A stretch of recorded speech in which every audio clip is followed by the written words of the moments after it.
Hey, welcome back to another episode of Revealed Apologetics. I'm your host, Eli Ayala, and today I have a very special treat for you guys. I'm going to be interacting with the infamous debate between Dr. James White and Jeff Durbin and the two atheists, Dr. Clark, and I don't remember the other guy's name, unfortunately, but I'm going to take a look at the cross-examination here and kind of make some application in terms of apologetic methodology and things to recognize when the atheist says such and such, and what is the reasoning behind the presuppositional line of reasoning, and you'll see how that all works out when you watch the interaction. And so I think there's going to be some useful stuff here for folks who are interested in apologetics, and hopefully it will be beneficial. So without further ado, I don't want to waste too much time, except to say that I'm super excited that in September, and I shared this on social media. In September, I will be sharing the stage with Dr. James White and Dr. Jason Lyle on a worldview apologetics conference. And so super excited about that, and got some other things going on in October as well that I'll let folks know about as the time draws near. I'll also be speaking out in Iowa in May, I believe. So that's sooner, and a couple of other things. So again, I say this all the time, but if you want me to come and speak at your event, that's a thing, right? So I'm a teacher, I do YouTube, and I'm a traveling speaker. So I definitely love and enjoy teaching apologetics, theology, and even preaching. If you need a preacher and you want to preach on something related to some biblical topic that would be useful for folks, that can totally happen. You can reach out to me on my website, revealedapologetics.com, or my email address, revealedapologetics@gmail.com. All right. Well, without further ado, I want to jump right into this debate. I'm so sorry. I think it's, oh yeah, okay, here are the names. So it's James White and Jeff Durbin versus Dr. Greg Clark and Dan Ellis, okay? I think the proposition of the debate is, does the triune God of the Bible exist? All right, so that is the nature of the debate, and we'll kind of jump right in to take a look at what is going on. Now, real quick, so this is the infamous anti-freeze debate. I'm not going to be analyzing that portion of the debate, but yes, if you haven't watched this debate, I highly recommend you watch it. The atheist at one point actually brings out a thing of antifreeze and challenges anyone who trusts in God and the Bible to drink the antifreeze, trusting that God will deliver them from being poisoned. He didn't use that as kind of like a thought experiment. He actually brought antifreeze with him at the debate. So it was very interesting. Okay. So anyway, let's jump right in at this and take a look, and we'll see if I can share my thoughts here. What is your response to Bertrand Russell in Problems of Philosophy, Chapter 6? He says it's been argued that we have reason to know that the future will resemble the past because what the future has constantly become the past and has always been found to resemble the past, so that we really have experience of the future, namely of times which were formerly future, which we may call past futures. But such an argument really begs the very question at issue. We have experience of past futures, but not of future futures. And the question is, will future futures resemble past futures? This question is not to be answered by an argument which starts from past futures alone. We have therefore still to seek for some principle which shall enable us to know that the future will follow the same laws as the past.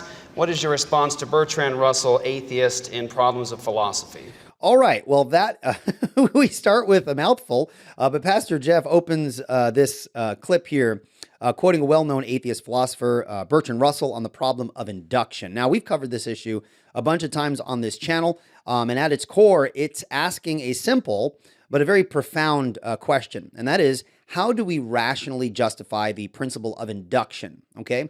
In other words, how do we know that the future will be like the past? Now, the key point in Pastor Jeff bringing this up is that if someone answers, well, the future the future has always been like the past before, okay, if they answer that way, that doesn't actually solve the problem, right? Why? Well, because the question is about the future, not the past, okay? So just because something has happened consistently before doesn't guarantee that it's going to continue that way in the future. And so if you assume that it will, All right, you're already assuming what you're trying to prove, which is a form of circularity. Again, this isn't something that's pointed out by Jeff uniquely. I mean, this is not even a presuppositional apologetic sort of thing. I've said it multiple times. This is Bertrand Russell. This is David Hume.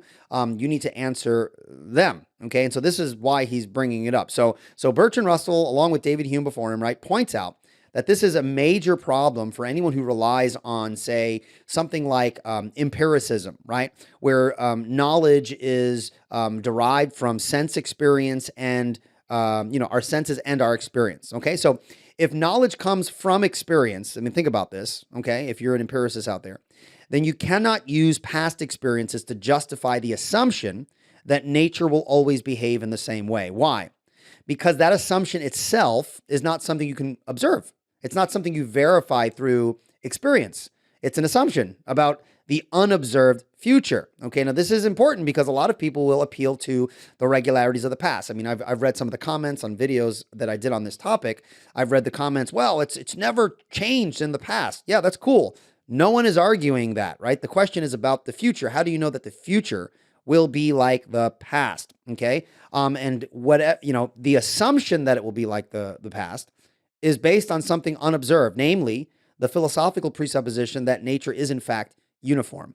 Okay, so again, very, very, I think it's a good question. It appears in Bertrand Russell's Problems in Philosophy, so it's not a random issue to bring up. It is an important philosophical issue that I think a worldview is going to have to provide a justification for. Otherwise, you're going to be stuck in some form of arbitrariness or something along those lines. All right. So that's kind of the basis for opening up with that very convoluted quotation from Bertrand Russell. That's not to fault Bertrand Russell. It's a very, I guess it's a very technical issue. We're dealing with past regularities and whether those past regularities provide a justification for projecting what will most likely be the case in the future. So it kind of sounds weird, but important quote. And I would use it in a cross-examination if that was me engaging in this discussion. So it is not a nonsensical point to bring up. I think it is very relevant to a debate on worldviews, right? So very important. All right, let's continue on. We need to talk. It's been a rough ride. From a culture bent on burning itself down to attacks from within. But by the grace of God, we've been given a moment, a chance to make lasting changes.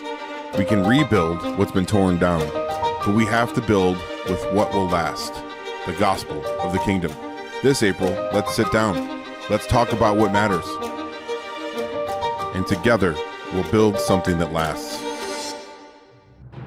ReformCon 2025. Tickets are limited. Lord willing, we'll see you in Tucson.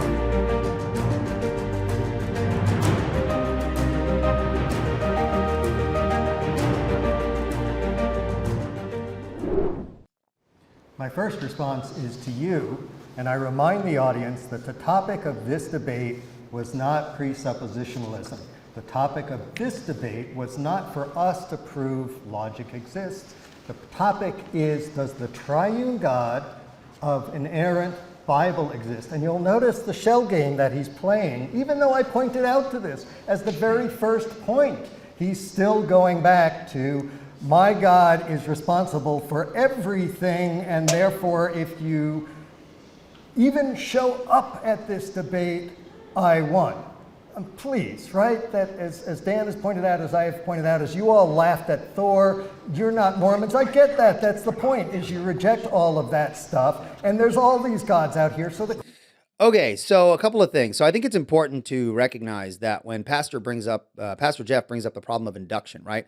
He's not introducing some unrelated issue in a debate about whether God exists. I think that they're very related, okay? I'm familiar enough with Pastor Jeff's content to know that he's arguing using a transcendental argument for God's existence. And so his goal here is to demonstrate that something his opponent, Dr. Clark, takes for granted, the principle of induction, actually requires the very God he rejects. Now, maybe Pastor Jeff fails in actually demonstrating that.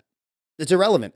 The nature of his argument is that he's trying to argue God's existence by showing that God is needed for something that Dr. Clark takes for granted. So that's not simply making kind of a bare authority claim, right? So if Jeff's line of reasoning or line of questioning rather works, it's going to show that you actually need the Christian God to make sense out of something like induction. He's not just asking why should we believe in God or anything along those lines, right? In some, neutral way, okay? What he isn't doing is treating induction as a neutral fact and debating within the unbeliever's presuppositions. Instead, he's challenging Dr. Clark's presuppositions. So he's kind of going at that deeper fundamental level. It's not shifting the topic of the debate. I just don't think Dr. Clark understands how Jeff is arguing here. The argument that he's giving for the existence of God, at least in in the way he's applying it here, is that induction is a thing, uniformity is needed, the God worldview can justify that, hopefully, if he argues successfully, demonstrating that God is needed for the very thing that Dr. Clark takes for granted.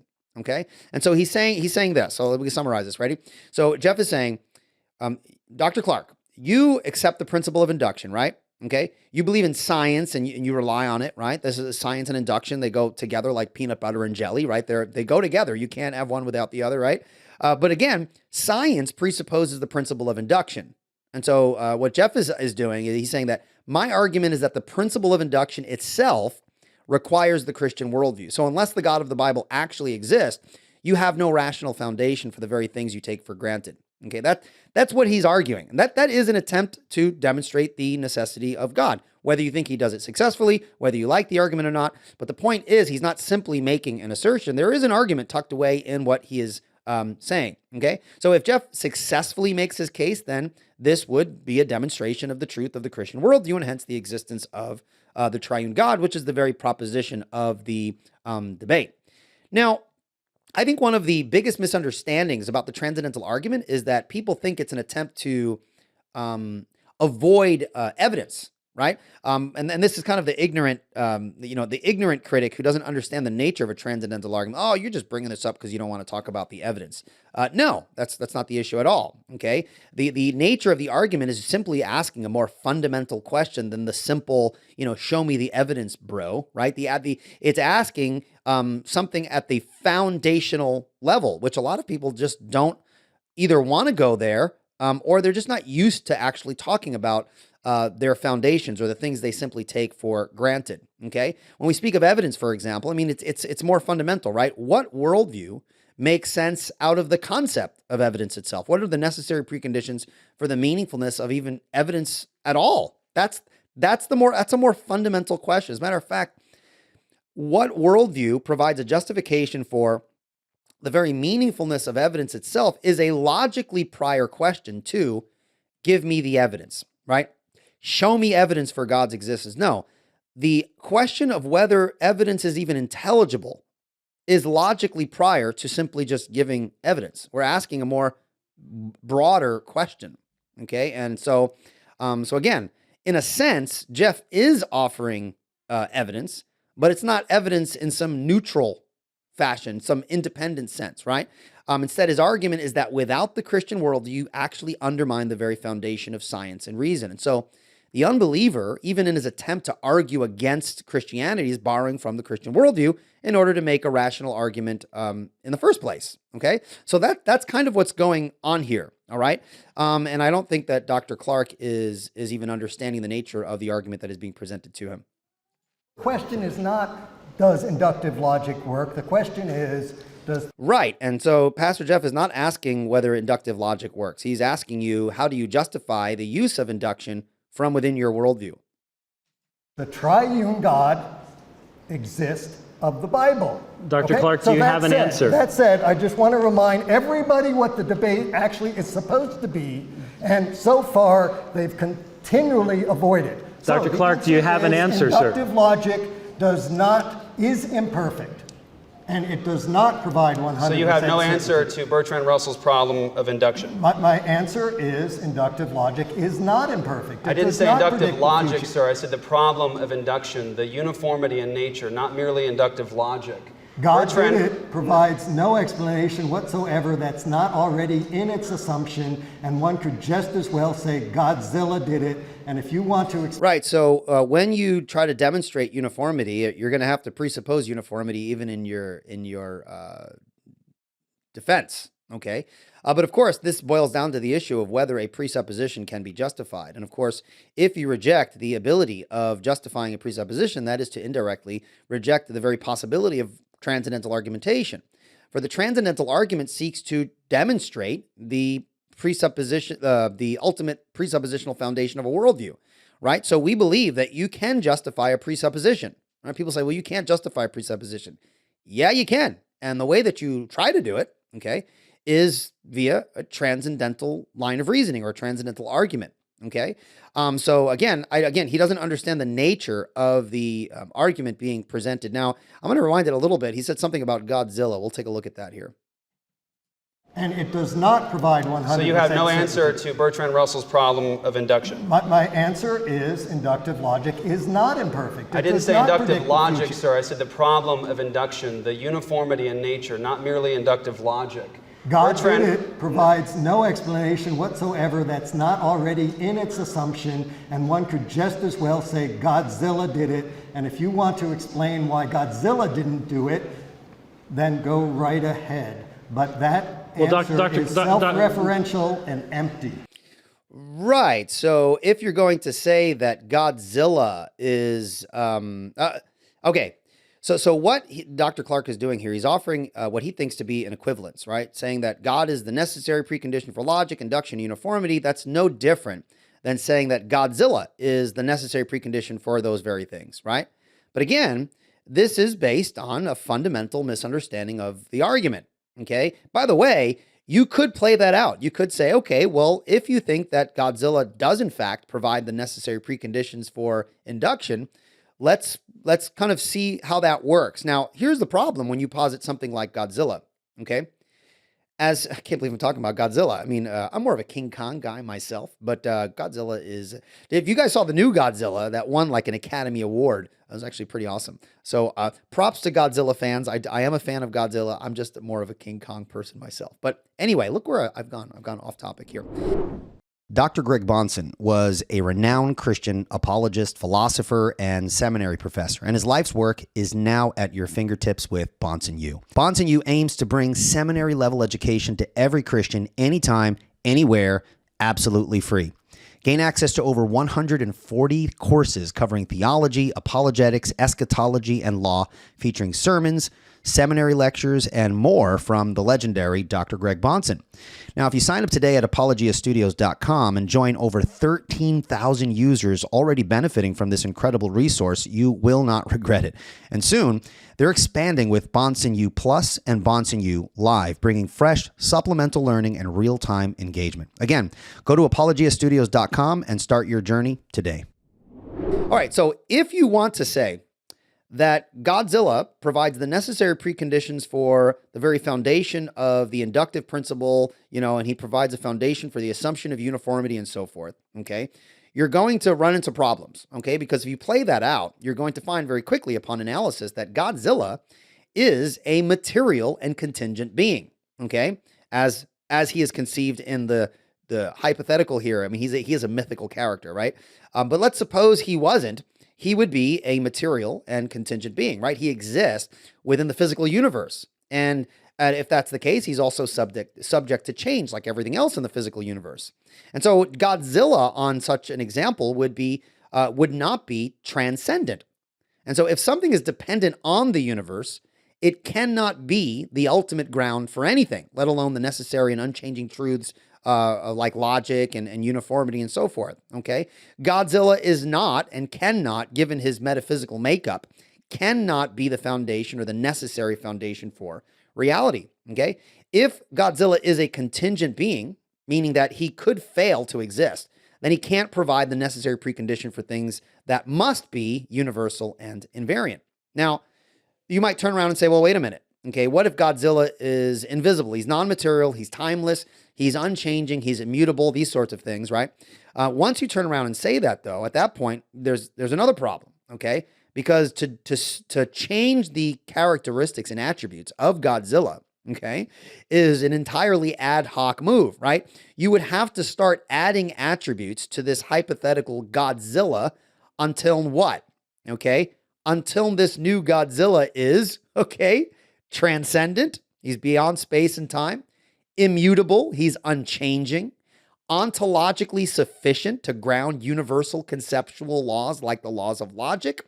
This Godzilla is going to have to be the foundation for the consistency of reality itself, and then he imposes the consistency of his nature upon reality such that we can have a basis for the expectation of uniformity. Godzilla is going to have to be able to unite. He's going to have the ontological characteristics to unite both unity and diversity, solving the philosophical problem of the one and the many. He's going to have to be a revelatory being along with those things so as to be able to himself, epistemologically speaking, ensure that we can know truth about the world, these sorts of things, right? And so at that point, once you add all of those qualifications to Godzilla, what have you done? Okay? What you've done is you've reshaped Godzilla into something that looks exactly like the triune God of Scripture, right? And in so doing, you literally are just proving the Christian's point, okay? This is why objections like the flying spaghetti monster or, the fairies and other mythical beings that you might, use to replace with God in the tag argument, right? These alternatives don't even begin to address the nature of the challenge being presented. And that's why, someone might use this as an example and think it's a slick move. It's like, wow, maybe Odin or Thor or Godzilla. It's like, it even if tag was a terrible argument, okay, this is not the reason why it's terrible. I mean, you can't just replace any old thing. The thing you're going to be arguing for has to actually do the work of grounding those necessary preconditions. Okay, and so whatever you're going to use, you're going to use fairies, magical unicorns, flying spaghetti monsters, Godzilla, King Kong, or all the rest. You're just not going to. You're not understanding the nature of the argument being presented to you. Okay, so we are arguing as Christians that God has the necessary ontological nature to actually do the work for grounding the preconditions for intelligibility, right? The laws of logic, the principle of induction, the relationship between unity and diversity, and all the rest, okay? Dr. Clark here has completely missed the point. And his appeals later on, you've seen him kind of, if you watch the rest of the debate, he appeals to like Thor and Odin. It's the same problem, okay? They don't possess the necessary attributes to serve as the foundation for something like logic and induction. Okay, so the problem here, and if you're an atheist, you should agree with this, okay? You should say as an atheist, I don't think the Christian successfully proves the existence of his God, but I don't think that this is a good point, that you can't just put any old thing in the argument, because we're arguing that God has the ontological ingredients to ground the preconditions. And any mythical creature that we might put in there is not going to have those attributes unless you qualify in an ad hoc sense the attributes of the thing you're putting in there, and then you're making it kind of look pretty much like the God that we were originally arguing for. So it's not a very sophisticated attack upon tag, right? It's based on a misunderstanding of what's actually going on here. All right. So let's continue on here. So we brought up Godzilla there. Let's see what else is happening here. Dr. Clark, our question is about your methodology, your criticisms, and your worldview and the consistency thereof. I understand your questions want to be about a change in the debate topic. It's not has nothing to do with changing debate topics, sir. It very much is. Okay. For example, Godzilla. I'll give an answer, and you can show me that it's about it. Godzilla is all-powerful. You're not allowed to question his existence because he is your creator. This is their argument. See, Godzilla can't be all-powerful because he is not omnipresent. And that is to say that he's limited by location. Okay, he doesn't have the divine qualities, right? He is limited by location, which means he exists within a context that is more ultimate than himself. Okay? Now we say, wait a minute, this Godzilla transcends well, then you're no longer talking about Godzilla at that point, right? This is just a bad counter argument here. And therefore, the fact that logic exists, that inductive logic exists, is proof that Godzilla exists. So, Dr. Clark, you've now abandoned atheism and you're a Godzillaite? I am saying that those are equally. Can you provide now a useless. justification with Godzilla-ism for a principle of induction? I You haven't solved the problem, I am Dr. providing Clark. equivalence between what your audience laughed Dr. at. Clark, with next respect to question. Thor. And I hope you see that it's not an equivalence, right? They're not equal. You take the concept of God as envisioned in Christian theism, and you take Godzilla as is presented in the movies and in fiction. Okay, you might think God is fiction, right? Obviously, if you're an atheist, you're not going to believe that God is real. Pardon. But if you take a look at the characteristics of the being of Godzilla, hypothetically, and the being of a transcendent God, they're not the same. They're just not. You could repeat it, and you might think it sounds cool and like, yeah, Godzilla, you guys believe in fairies and stuff, but you're not really giving anything of substance at that point, right? You're just missing the argument altogether. With respect to Godzilla, Thank you, sir. and Thank you, somehow sir. wants to pay you Next to question. keep preaching. Next Did question. you want to know my answer? I would, Dan. Thank you. Okay, Thank you. sure, thanks. Yes. I would just say that I have no idea. I don't know. Bertrand Russell himself didn't know. Right. So at this point, he is admitting that he has no justification for the principle of induction, which is the very thing that undergirds the scientific enterprise, which he then turns around and uses against the Christian position, maybe appealing to evolution in contradiction to I know that Jeff is a creationist, right? So again, any argument that you're going to use now is going to be dependent upon a principle that you have just admitted that you have no rational justification for. And hence the very foundation upon which the atheist is going to attack the Christian position is upon a basis of arbitrariness. And that's, by the way, part of the argument, right? That without the Christian worldview as your fundamental grounding and context for all these things that we do, okay, your position is reduced to skepticism and arbitrariness. And of course, when we're engaging in philosophical discourse, you're not allowed to be arbitrary. As a matter of fact, to be arbitrary undercuts one of the preconditions for intelligibility and knowledge. For example, if you can be arbitrary, then your opponent can be arbitrary, and they could just assert their positions, you see? So again, this doesn't look, it looks good for the atheist side in the sense that the gentleman in red here admitted, hey, I don't have an answer to it, okay? In that sense, yeah, that's appreciative. You could be appreciative of that. But in another sense, yeah, you're admitting that within your worldview, you have no justification for these things you simply take for granted, right? That's the point there. So He's a hell of a lot smarter than I am. Dan, you live by faith? No, I don't. Would you say that you have confidence in the principle of induction? Sure. So you are with faith? No, I am Confide? not with faith. Confide, with faith. Confidence means with Well, faith. it depends. I mean, that's a loaded term, right? Give me It's- your definition of faith. Well, you have trust, but there are different types of trust. There's trust with evidence, with justification, and then there's blind, ignorant trust. You have no basis to believe that the laws of logic are uniform. You have no basis to believe that the next 5 seconds you won't float away to the ceiling because you just depend on faith. Or You that have God no could maybe do that. I mean, if he justification. breaks these laws of logic all the time through miracles, you're right. I have no basis to you're say that. Right. So again, I think he's getting a little desperate at this point. He's admitted he doesn't know, and now he's saying, "Well, you Christian, you have the same problem." We've addressed this on this channel before, right? So within the Christian worldview, there is no problem of induction, right? We have as a basis a rational justification for the expectation that the future will be like the past. Okay, because the order and consistency of reality gets its consistency from God. God imposes his own consistency, given his nature, upon his creation, and it functions in a way to reflect the consistency of God's own very nature. Now, you don't have to believe that. You could say, well, nice story, bro. Like, I don't believe it. You don't have to believe that. But then what happens when you reject it? That's the question. When you reject it, you're reduced to arbitrariness. As simple as that. And in many cases, you're going to then predicate all of your attacks against the Christian position from that arbitrary foundation. And we're just going to keep pointing to the ground. Hey, look, you're standing on a self-admittedly arbitrary foundation. Okay, that's the problem. Okay, so the Christian doesn't have a problem with this.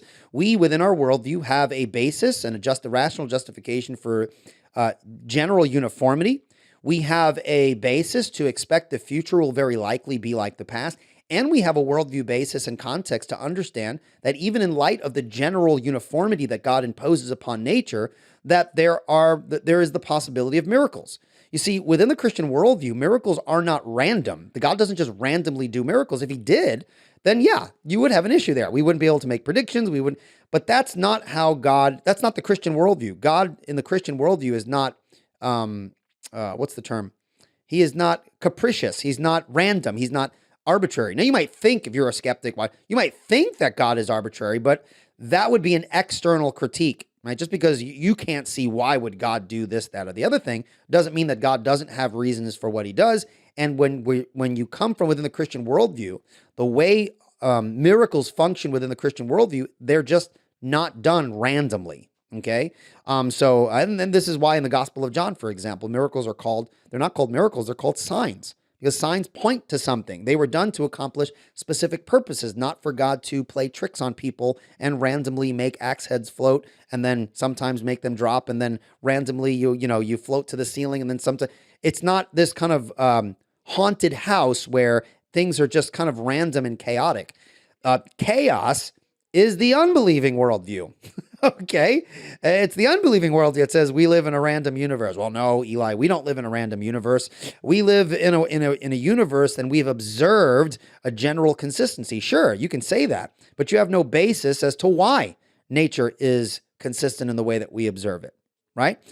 Except to posit it as a brute fact or something along those lines, which again is going to have some philosophical problems with it, depending on which route you take. Okay, but I think Pastor Jeff is doing a good job questioning this atheist and bringing out this point rather well, I think.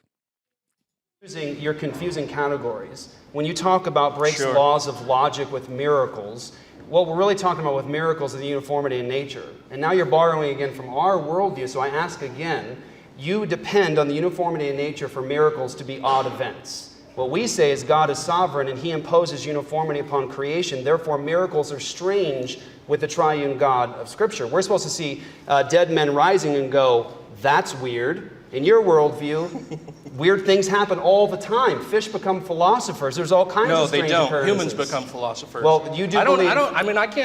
I can't explain to you why you can't seem to grasp that or why you don't understand evolution, but that's not my Dan, problem. do you believe fish became philosophers through a long result of random No, fish do not mutations? become philosophers. I'll say it again. Fish do not become philosophers. Humans do. Do you believe you were descended from fish somewhere in the chain? I don't know that I came from fish. Would you agree with... In a long causal chain of evolution, yes, early ancestors were not land-roving people. Were they fish?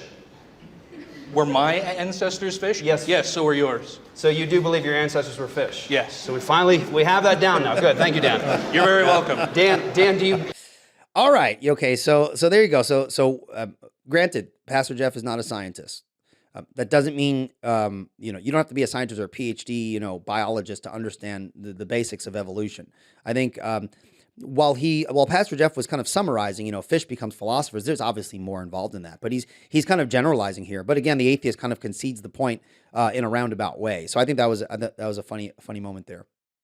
Dan, do you eat fish? I have a lot of people who actually study evolution really, really carefully that I'd be happy to point you to some of their work. Happy to read them. It to you. Now, Dan, do you eat fish? Yes, I do. Dan, if you have ancestors who are fish and you eat fish today, let me ask you a question. What's the distinction between you and other random results of evolutionary processes? Why do you uphold human value and dignity above, say, snails, horses, dogs, and rocks? Well, I have yet to see a horse that could reason as well as I can. So if it reasons better, it is more valuable and has more dignity? Not necessarily, no. But yeah, these are great questions. I think Pastor Jeff is doing a great job here. What is the basis for, you say, well, something has more value because it can do this thing. Well, why should we use that standard, right? From within an atheistic worldview, is there an objective standard to judge what is more valuable than another thing, okay?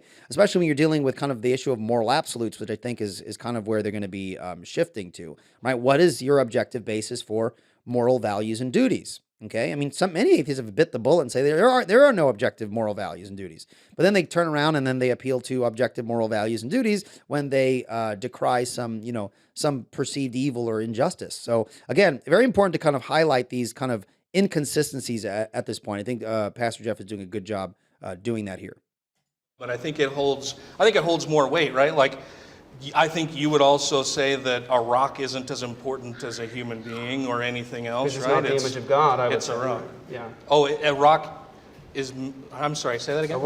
We would say the rock is not the image of God. Human beings are the image of God. So on what? So again, within the Christian worldview, the Christian has a basis for identifying something as objectively more valuable than something else, right? What metric do you use to evaluate that? The Christian has a metric. And it's an objective metric. If the Christian worldview is true, it makes sense that this would be the way that we differentiate between something that is, more or less valuable. What is the atheist metric if he has one? That's the question. Okay, and depending who you're talking to, they give you an attempted metric. They give you an attempted standard. Okay, and at that point, you're gonna have to interact with the standards. Obviously, I mean the broader question of the different ethical systems and things like this, right? This gets into the broader discussion on ethics and what is the basis for ethics. So you might have, people more sophisticated than the atheists here give an answer to that question, but then at that point they're going to have to engage in a little more in depth as those systems are critiqued for consistency and the lack of arbitrariness. Okay. Basis.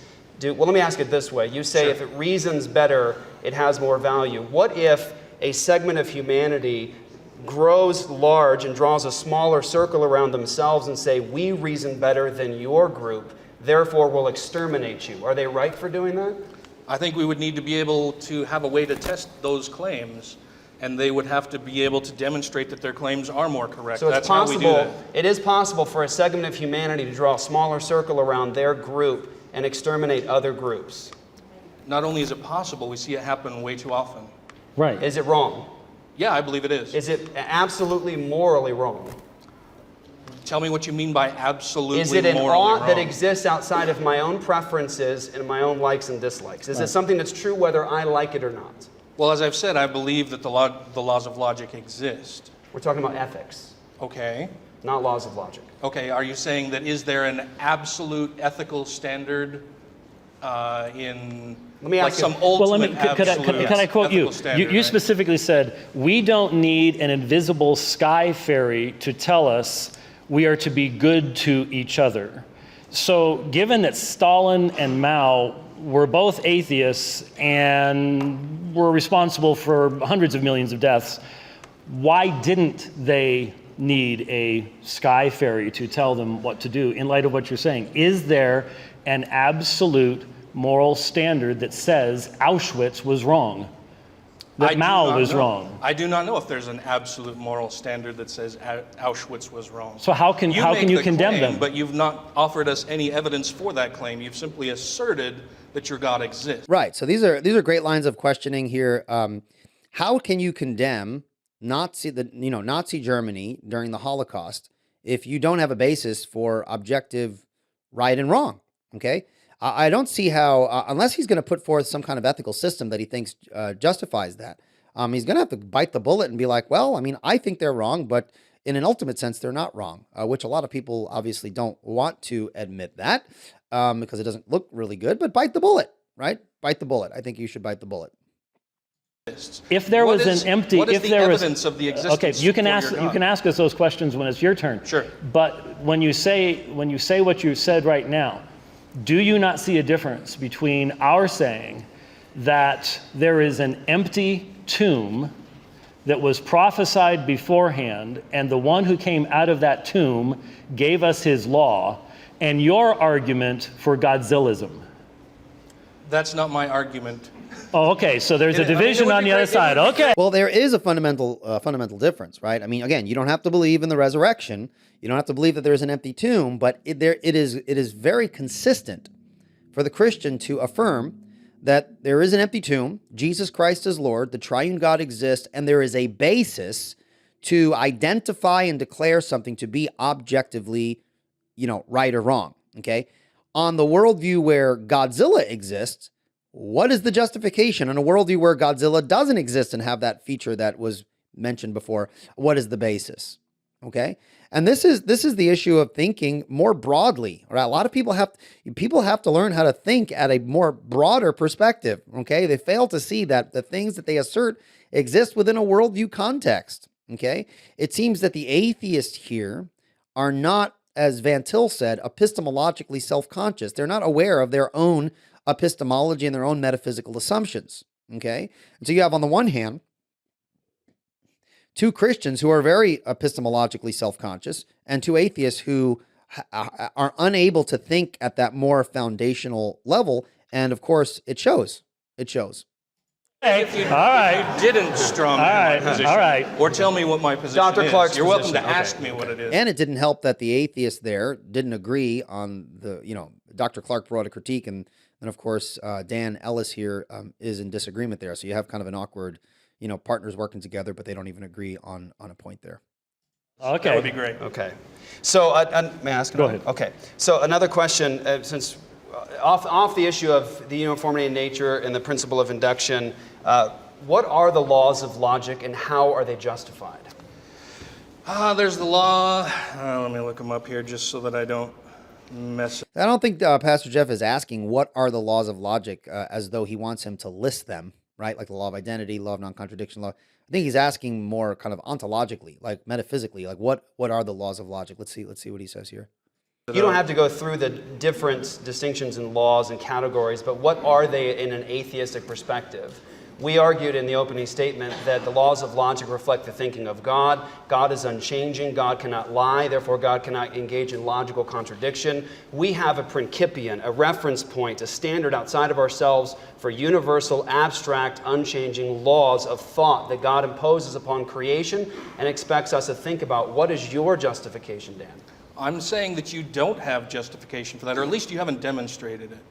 You've made an assertion, but you've not demonstrated it. You've not provided any evidence. Well, he hasn't just made an assertion, right? What's the argument? That if you reject the position that they've just put forth, then you're stuck in a position of arbitrariness.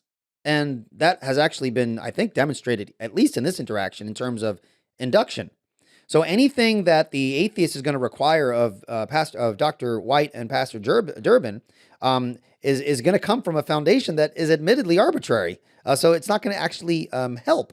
You see, the atheist wants to use these tools in debate, but they have no justification for the very tools that they want to use. And that, again, this is being brought out, I think, very clearly in this interaction.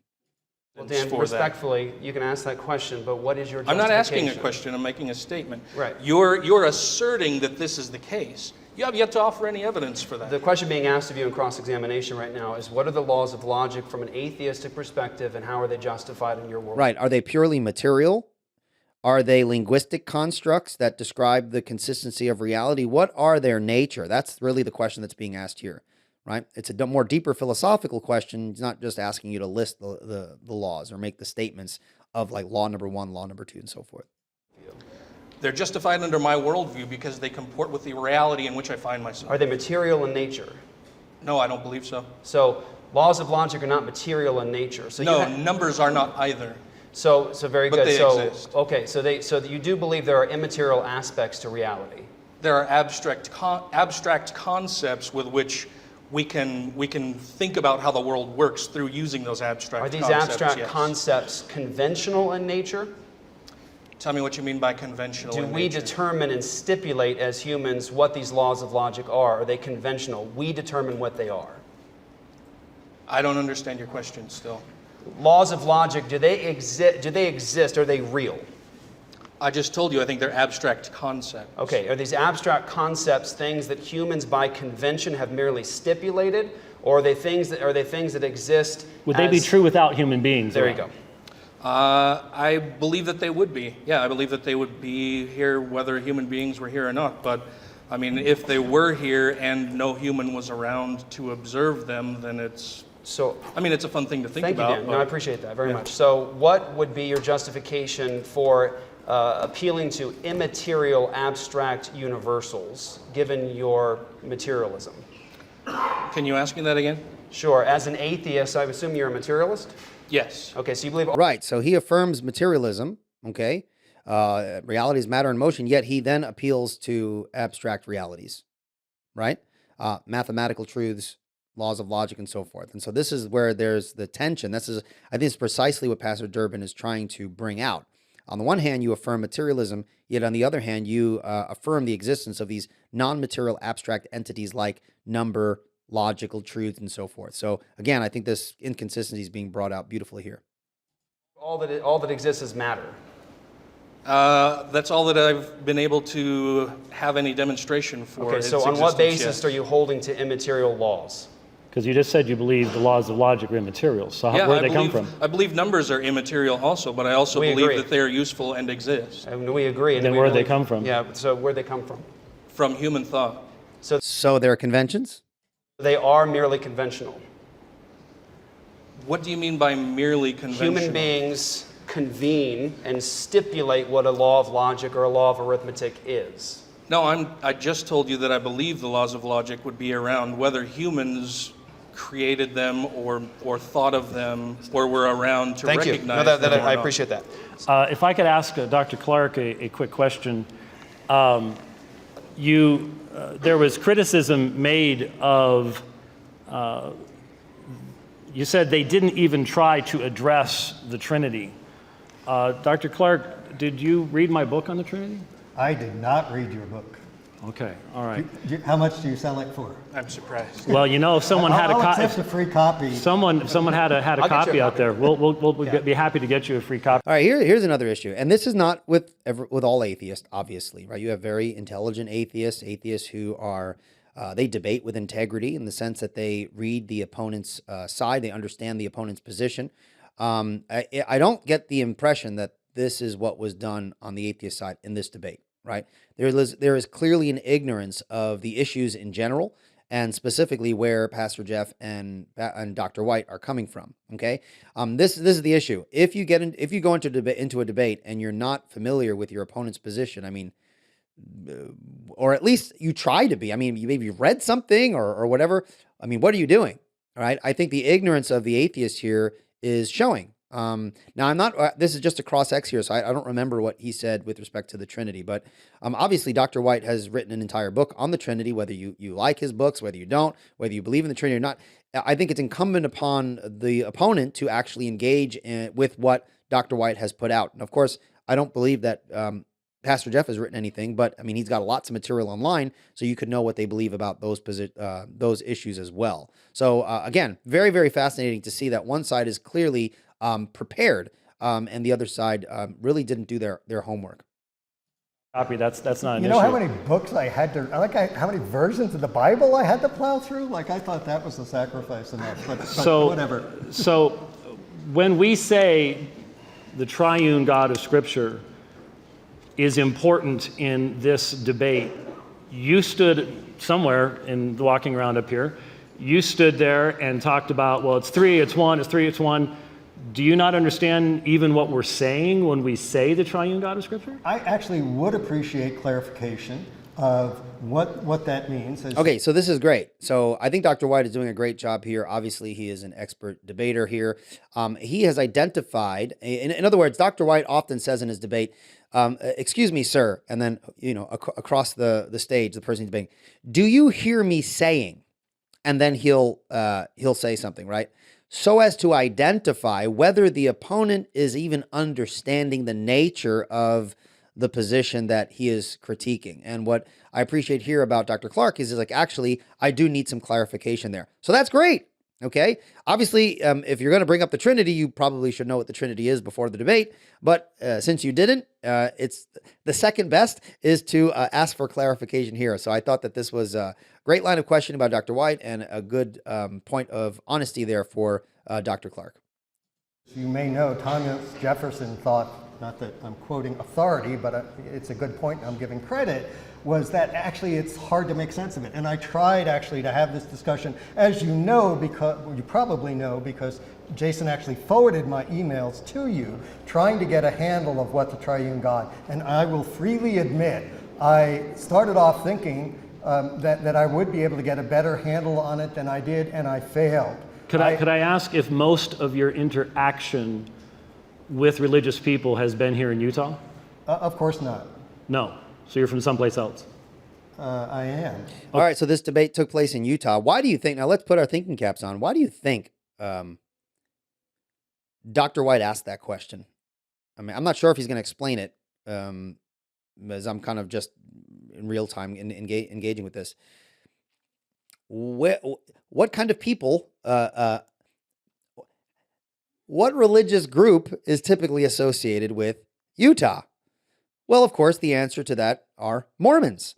And of course, if you're familiar with Mormonism, there is obviously common misunderstandings of the doctrine of the Trinity. So Dr. White is trying to, at least as I perceive it, he's trying to identify that perhaps Dr. Clark's misunderstanding comes from, explanations of the Trinity from a context that is really cultic, or at least influenced by Mormonism in some way, shape, or form. So again, very, very good line of questioning by Dr. White here to kind of identify and put his finger on what might be causing Dr. Clark's misunderstanding. But of course, he did say that it's, no, and Utah is, I've asked, I guess he's assuming that he's asked people from all over. But I think that was a very interesting question to kind of get to the heart of why maybe Dr. Clark wasn't understanding. Okay, so you recognize that, for example, Mormonism is not Trinitarian. Well, actually, if you want to have a reasonable discussion on this, what I actually found going into the debate, which was that there were several topics proposed, by the way, and several of them were rejected, and the ones they're focusing on are the ones that were rejected. So just as a reminder, and one of the issues was, what is the nature of this triune God, and Mormonism versus classical or conventional Trinitarianism, like in Catholicism, and so forth. And I thought I actually understood the Mormon position better than or the distinction better than I do, okay? Because I always thought, well, okay, great, because in Mormonism, actually, it's Jesus who formed the creation, and it's Jesus who demanded that if you have relationships with animals, which was God's plan, that you should be killed and all the rest, that it was Jesus of the Old Testament. So that is a distinction. But actually, when I tried to grapple with it and understand what three personages meant. Okay, so he's kind of rambling on at this point. Let's see if we can kind of fast forward here. Boom, let's go here. The Pharaoh would not let his people go, God's people go, so that God could slaughter the firstborns and show what a wonderful God he is, rather than just letting his people go. So is that a question? Changing his mind. What? Was that a question? No, I'd be happy to address it if you find that objectionable. It's not a question. It's okay. Well, I was going to get to that. Since God can read minds, and since God can plant thoughts in my mind, I have a trinity of numbers here. What are they? Is that supposed to be a question either? Yes, that is. I'm not Johnny Carson. That is a question. Your all-powerful God can do this. He changed the Pharaoh's heart. The fact that God can perform miracles doesn't mean that we can call upon God to perform a miracle or to have him jump through silly hoops like this, right? Well, if your God's real, pray to him so that he can give you the ability to guess what numbers I have in this envelope. Again, fundamental misunderstanding of the Christian worldview and what Christians believe about God, prayer, and the miraculous. But it is quite amusing. Is spending time praying for my mind to change. So God, he clearly believes. So is everybody. So is all the Christians in the room. Do you think God can change my mind? Yes. You change your heart. You'd have to change your heart first. Well, we think actually with our minds. That may be, but your heart, it gives you the desires. If you don't know, if you take an artificial heart and put it in a person, they still I know think. that. Good. Yeah, and you know where the sun goes at night, right? Can I respond to anything you're saying, or are you just going to rail on? That's absurd. Okay, that's an absurd question, but I would like to respond. Miracles are absurd. Of course, I didn't say that. Absurd. Could I answer the question? No, I asked you a question. And here's the question. We've got miracles. Right. Well, this is where, the moderator began to stand up, but this is why you have a moderator. So it is not evident to me that Dr. Clark has experience in debate himself, or perhaps has familiarize himself with how debates typically go, especially within the context of moderation. So he's kind of not asking questions, or when he's asking questions, they're couched in kind of, these rants and so forth. So again, the moderator is going to get up. Let's see what what he does, if he does anything at all. Ready to happen, right? Ready to happen, but they didn't happen. Why is it that miracles never occur except when they're things that would happen anyway? Let's go to one of God's tests. Is that a question? That is a claim, and I asked the question. Okay, let me address miracles. First of all, miracles. That's not my question. My questions are show me, okay? It looks like you want another 15 minutes to talk. You're not asking questions. So here's my question. The Baal test, you're familiar with it, right? You're an expert on the Bible. Tell us the story of Baal. Which and there are many Elijah Baals, sir. And Ahab. There are many Baals, sir. Which one do you have so specific the story reference of to? Ahab and Elijah and their test of a true God. Yes. You're familiar with that story? Quite. Okay. And so I was just in Israel where it happened, actually. And so the Baal test was that if you are a believer, that a fake God would not set something on fire and a real God would. So you've read the text?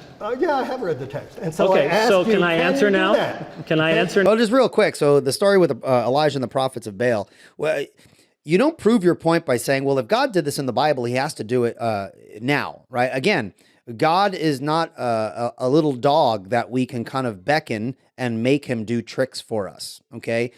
So again, appealing to those biblical stories and saying, well, prove God by having him do the exact same thing, that's not a requirement, for proving God, okay? That you can prove God. I do think that you can argue for God's existence. God can do miracles and things like this, but he definitely is not required to do it at the beck and call of such silly requests here. So again, very, very, this is getting very spicy actually, but I actually probably should watch this from the beginning. I forgot how crazy this gets. Let's see. Now, can you do that? Will you allow an answer, sir? Will you sit down and allow an answer? My question is this: can you do that? Yes or no? No, he cannot do that. Okay, I'm going to try. I'm going to try to give an answer here. Miracle number 2 doesn't happen. Okay. All right, moderator. Miracle number 3. Show me. This is absurd. Of course it's absurd. Let me is your answer book that's the question. Absurd. Lighting stuff on fire. How many of you would like to hear an answer to the question? Sit down. Sit down. I need to stand up because I need to see you. I need to hear. Well, you need to at least pause and allow an answer to your question. Here's my answer. If you need to see me to hear the answer, let me give you the answer. Oh my gosh. Dr. White, he's like, if you need to see, I'm going to walk over to you and I'm going to give you the answer. Oh my goodness. I was just in Israel at the point where this happened. If you've read the text, yes. These were covenant people, and they were going after another God, a God who had already said that they would be punished if they did this thing. And they are the ones who then... Yes, it was. If you can ignore the context of that particular passage... Can I do what? Call fire down out of heaven? Yeah. Not in this context, no, sir. Okay, can you do anything? Let me ask you another question. Simple question. Did you hear my answer? Yeah. There are times when God uses miracles, and there are times when God does not, to specifically establish his word in Scripture. That time has passed. Now we have the church, sir, and we have the fact that God changes hearts, as he has many people in this room. Oh, isn't that sweet? Isn't that sweet? So, as Mr. Wallace pointed out to me, there's a funny thing, and I wonder if you can figure it out. Is this a question for us? Yes, it is, in just a second. Okay, but I'm going to give you the context, right? Just like you spent all this time saying no in a minute, right? And the context was this. George Bernard Shaw, and I credit Wallace for pointing this out to me, said, the miracles that happen at Lourdes, like people get out of wheelchairs. Yeah. So Dr. White's response, I think, is important here. It creates a good context. Again, miracles are not random. They don't just happen randomly, nor do we demand the miraculous from God. The miracles in the Scripture performed a certain function that was typically associated with the confirmation of divine revelation in Scripture. And so miracles went hand in hand with the particular age of the Christian history where God was establishing his covenants, all right? And so in that context, yes, right? Miracles occurred throughout the Bible, the Old Testament, the New Testament, and so forth, but we're no longer functioning in that capacity, and so they don't function in that exact same role. Now, that's not to say that miracles can't happen, but we need to make the comparison in terms of the proper context in which God typically does perform the miraculous. So I think Dr. White is right there, and again, it's completely ignored, and of course, the rules of the debate are continually being broken as we are observing here. So some crazy stuff here. And they drop crutches, but they never drop an artificial leg because God doesn't heal amputees, as was pointed out. They also don't grow hair. So the question is, can you grow hair on Dr. White right now? The balding argument against the existence of God. God does not exist because you're bald. Your God cannot grow hair, make you grow hair, and so therefore God doesn't exist. You gotta love it. He uses a Bic razor. Can you do it? Can you do it, Jeff? What's that? Can you do it, Jeff? Coincidentally, Dr. White used to have quite a full head of hair. If you find an old picture of him, it's quite interesting. Can I do what? All he's got to do is steal my razor, and Yes, right. it'll grow back naturally. Right. So Dr. White claims that biblical miracles are still happening. Dr. today. Clark, this is devolving. If you No, could allow me to answer the question. Okay, so it's a simple question. Right, he holds to evolution, but this debate demonstrates the reality of de-evolution, basically, because it has devolved into this shouting match here. Oh boy! Grow hair on his head right now, just like Jesus at once. Imagine after he said that, Dr. White just grew an afro. He'd have nothing to say and be like, okay, I'm going to sit back down. God exists. His miracles. Because Dr. White claims that miracles are still happening Scripture, today. no, actually, Dr. White has not claimed it in that way at all. You are misrepresenting him. It's not going to help us if you put words in our mouths. What our position is that the triune God of Scripture exists, and that he imposes a uniformity upon creation. He upholds it by the word of his power and carries it along to its intended. About miracles. I am telling you right now. He carries it along to its intended destination. Therefore, we have a philosophical basis, something that satisfies the preconditions of intelligibility to appeal to uniformity, to make miracles look odd. Further, our God is the triune, holy, holy, holy God. We are sinners, rebels in a fallen creation, and sir, we have no right to look up to God and tell him, you do as I say. And I am very, very glad, certainly glad for your sake tonight, sir, that God doesn't allow us to call down fire upon you. That's right. All right, so I'm going to stop there. This is a wild one. I mean, if you want to watch it, you can. I'll try to, if I remember after recording this, to put the link to the whole thing in the what do you call it? The description, the video description. It is a wild debate, but hopefully you can see there's some interesting application to be made here. A couple of things, if I can remember off the top of my head. First, they brought up the issue of the problem of induction. Okay, so just from apologetic application. Okay, when you're discussing and debating worldviews, okay, and we're asking the question, which worldview can actually provide a justification for the things that are necessary for intelligibility and knowledge and science and so forth, right? It is perfectly valid to ask for a rational justification for something like the principle of induction, okay? It is indeed a philosophical problem, as Pastor Jeff pointed out with that quote at the beginning with Bertrand Russell in his book, The Problems in Philosophy. It is a perfectly good example to bring up to show that a particular worldview does not have the capacity to provide a foundation for these things we simply take for granted. And so it's a completely legitimate point. Just because a position struggles to answer it, it's not, that doesn't make it unfair to ask, okay? Now, the Christian position obviously does, in fact, have a rational justification for the principle of induction.